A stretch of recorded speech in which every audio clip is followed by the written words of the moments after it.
everybody, welcome. It's Andrew Ainsworth Golf Academy. As always, thanks for tuning in and watching the video today. If you're new to the channel, please don't forget to hit that subscribe down the bottom corner down there somewhere. It'd be great to have you along.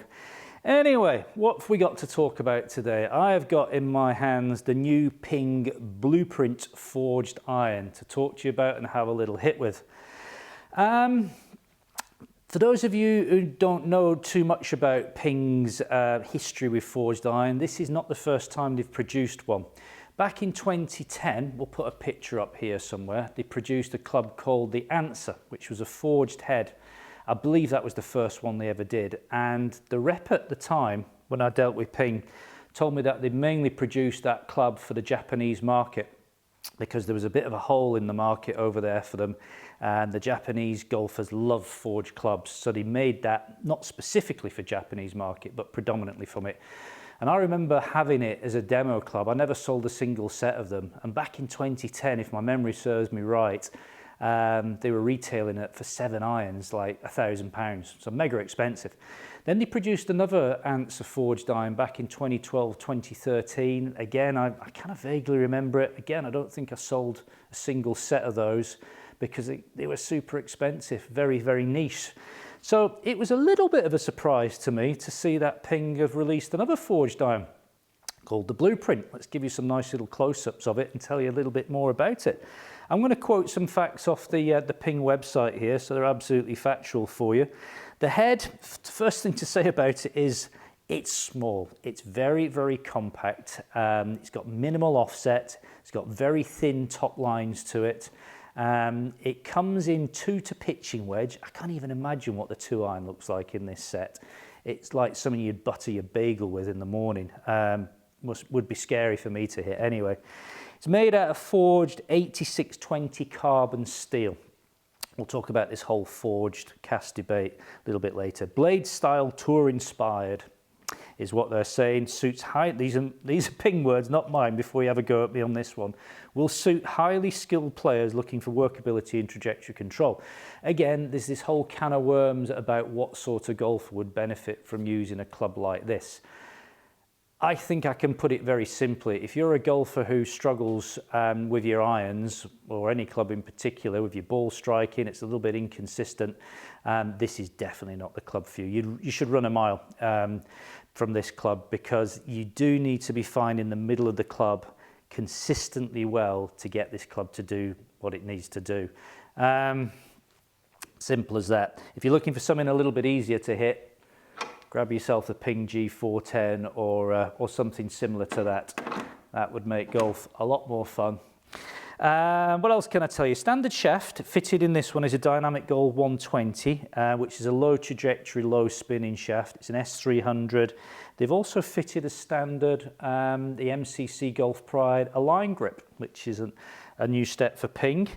And shaft-wise, I'll flash up some shaft options down the bottom here. Pretty much any shaft, I say any shaft, there are probably 7 or 8 shafts which you can have fitted as custom fit options in here, but this is their stock shaft. Here's interesting, loft on the 7 iron is 34 degrees, so very much a player's loft. When you consider now like G410, you'd be looking at 30 degrees of loft. So this would be in line with like Mizuno's lofts on blades at 34. Lengthwise 36 3/4 inches long, so not overly long. Cost. Should we tell you about the cost now, or should we save that till later? I think I'll save the cost till later, to the end. I'll keep you in suspense on that one. So there we go. It's a players inspired tour club. I think we'll get over in the hitting area, hit a few balls. Let's go. Okay, everybody, made it into the hitting area with the Ping Blueprint forged iron. Time to put it through its paces and see what it can do. Now, at 34 degrees of loft, I would not be expecting this club to go massive distances. I've hit it a few in warm-up, so I kind of know what I'd expect, but from 34 degrees, I'd be expecting some around about 155 carry, dependent on strike, obviously. I'm going to hit it. Let's get in there. I've got some Pro V1 balls down on the deck. I've set the greens to soft on GC2. See what we get, shall we? I must just say, I'll try and give you a little overhead shot of what I see. If you're into classic looking bladed type clubs with this minimal offset and thin top lines and compact head, then this is right up your street, because it ticks all the boxes there, that's for sure. That's a pretty nice strike to start with. We're going to talk in a minute about this whole debate of forge clubs versus cast clubs. That wasn't bad, was it? Went pretty close, that. Shall we have a quick replay? I wasn't even watching where the ball went, so I'll just have another quick peek at that one. Started slightly right of target, and now just drawing back on target. Oh yeah, quite nice. Let's bring up some data, shall we? So we're going to work on ball speed, not club speed here. 112 miles an hour of ball speed, launching at 19.5, which for me is an average launch angle of a 7-iron. Spin rate 62-64, which is a great spin rate of a 7-iron. Bang on where I expected that to be at 154 yards of carry. Should probably stop on that one because I don't think we're going to hit much better. But do a fair test, let's get in there and hit a few more. I'm going to tell you about this field, this forge thing. So here's the big debate. Can you tell the difference between a forge club and a cast club? Some people can detect that feeling, noise, sound, whatever you want to call it, more than others. Some days when I hit a forge club and I hit a cast club, I barely can tell the difference. And other days I think I can. I think a lot of it is in the subconscious, in the mind. You know, I'm using a forge club which is softer, therefore it should feel different. I think a lot of it is to do with the ball you're hitting. You know, if you're using a very hard golf ball, you know, like a Pinnacle or a Top Flight, which aren't around much these days, then no club's going to feel soft. But, you know, if you're using a premium ball like a Pro V1 or a Callaway Chrome Soft, I'm not sure. I think I can tell the difference, but I wouldn't like to stake my life on it. But that last shot felt pretty good. Let's go again. Little bit of a pull, that one. Again, good strike. Yardage will probably go up a little bit maybe, because I just turned that one over. Yeah, it's 154 again. So yeah, club face I think was closing a little bit there. Let's get in and have another look. 112 mile an hour ball speed again. Launch angle's a little bit lower because the club face is closing a little bit. 154, 6,000 revs of spin. I'll go one more of these and then I'm going to tell you what I think about this golf club.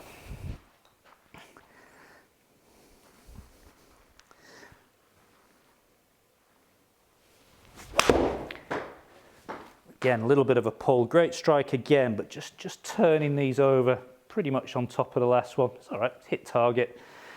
153 carry. Pretty identical. I've got 3 swings there where the ball speed's pretty much the same. 112, 112, 112. 154, 153, 153, spinning 63, 55, 62, 50, 61, 65. So a really consistent set of numbers there for me. Whew. Ping Blueprint Forge Club, I like it. It's a very, very niche club. I wonder how many, I mean, this will have a shelf life of about 2 years, I would imagine. I reckon in 2 years here, and I sell a lot of ping equipment, I would think I wouldn't sell, I think I could count on one hand how many sets of these I might sell in 2 years. Not many golfers are going to come into me and say, I want the Ping Blueprint forged iron. They might surprise me and do that. I would be very reluctant to sell this to a golfer who's not a great ball striker. I think unless you're fine in the middle of the club and you're looking for something which is really going to control ball flight, then you're going to spend a lot of money and not get much back in return. Let's talk about money.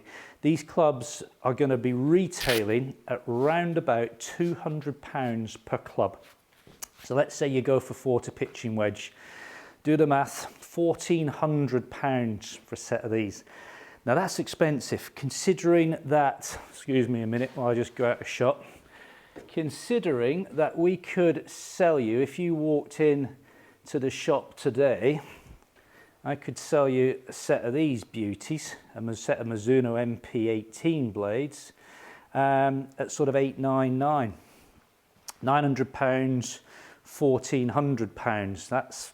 a big price difference, isn't it, for what essentially is a very similar club. Beautiful forged blade-like club. So my only negative about this club really is price. I'm not quite sure how they've got to that price point. I'm not sure if they've tried to elevate it high to make it, you know, put it on a little pedestal and make it feel and look special. But I think that's a bit strong price-wise. I think that will maybe put some people off who are in this market. Besides that, it's a great golf club. Love to know what you people out there think about it. Do you think this is a good... I mean, it's obviously going to be used on tour. I think there's a tour... I think... Who's using this already? A couple of tour players already got this in the bag. I think Tony Finau's got this in the bag. I think Louis Oosthuizen's been trying it. And I guess there'll be several other tour players. I wouldn't be surprised to see them blending sets. You know, maybe going 6, 7, 8, 9 pitching wedge in these and maybe I210s in the longer irons because... You know, certainly in the short irons, this would be fantastic. So there we go. That's my review on the Ping Blueprint forged irons. Do post your comments down below. If you haven't subscribed to the channel, give it a little click. Give it a like if you think it's worthy of a like. And I'll be back soon with some more reviews. All the best. Bye for now.